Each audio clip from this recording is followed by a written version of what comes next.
नमस्कार, ये आकाशवाणी चंडीगढ़ है। अब आप रितिका से प्रादेशिक समाचार सुनिए।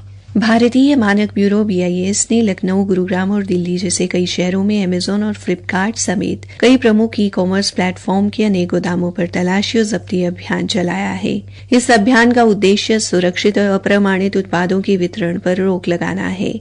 मानक ब्यूरो ने निगरानी के दौरान पाया कि अमेजन, फ्लिपकार्ट, मीशो, मंत्रा और बिग बास्केट के ई-कॉमर्स प्लेटफॉर्म पर अनेक अप्रमाणित उत्पाद बेचे जा रहे हैं। हालांकि इन उत्पादों पर BIS चिन्ह अनिवार्य है। इन उत्पादों पर ISI चिन्ह नहीं है या अवैध पंजीकरण नंबर के साथ ISI का चिन्ह लगा हुआ है। ये अप्रमाणित उत्पाद उपभोक्ता की सुरक्षा के लिए खतरा है, क्योंकि इनका परीक्षण किसी स्वतंत्र तीसरे पक्ष ने नहीं किया है। भारतीय मानक ब्यूरो ने उपभोक्ताओं से ऐसे उत्पादों की सूचना देने के लिए BIS केयर ऐप का उपयोग करने का अनुरोध किया है। ये ऐप उपभोक्ताओं को उत्पाद के संबंध में महत्वपूर्ण जानकारी उपलब्ध कराता है। हरियाणा के मुख्यमंत्री नायब सिंह ने कहा है कि गीता के उपदेशों में ही पूरे विश्व की चिंता, भय, आतंकवाद व तनाव सहित तमाम समस्याओं का समाधान निहित है। इन उपदेशों के माध्यम से ही विश्व को एक मंच पर लाया जा सकता है। मुख्यमंत्री कल लाडवा हिंदू हाई स्कूल में आयोजित 3 दिवसीय दिव्य गीता सत्संग के शुभारंभ अवसर पर बोल रहे थे।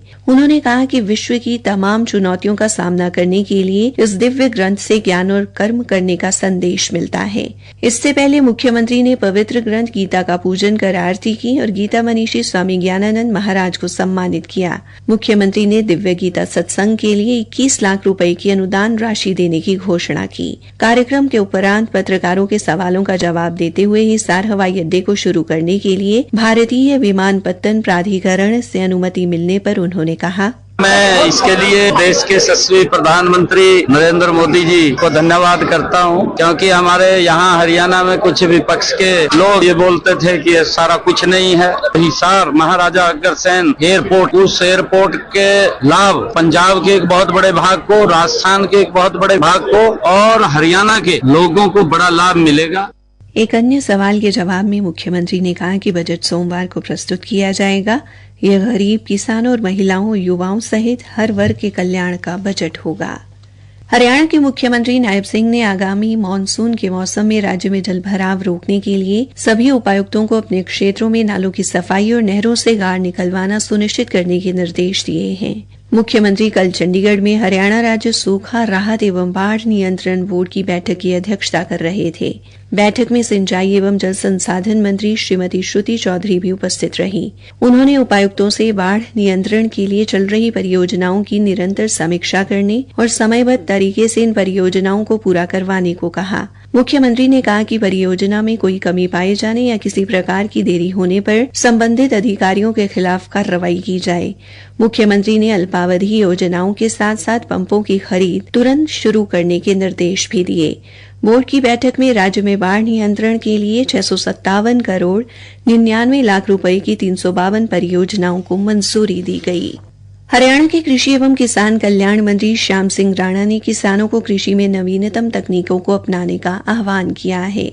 वो कल यमुनानगर जिले में डामर स्थित कृषि विज्ञान केंद्र व भारतीय कृषि अनुसंधान परिषद, राष्ट्रीय पादप आनुवांशिक संसाधन ब्यूरो के संयुक्त तत्वावधान में आयोजित जागरूकता कार्यक्रम में बोल रहे थे। ये कार्यक्रम अनुसूचित जाति उपयोजना के तहत पादप आनुवांशिक संसाधनों के प्रबंधन पर आयोजित किया गया था।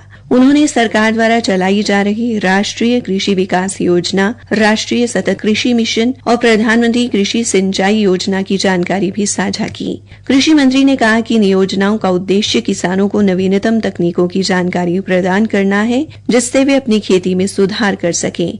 उन्होंने किसानों से परंपरागत खेती की तरफ लौटने की अपील की। उन्होंने कहा कि जैविक और प्राकृतिक खेती को अपनाने से न केवल रसायन मुक्त भोजन प्राप्त होगा, बल्कि वातावरण भी स्वच्छ रहेगा।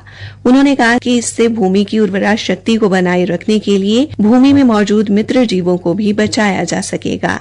इसी के साथ ये समाचार बुलेटिन समाप्त हुआ।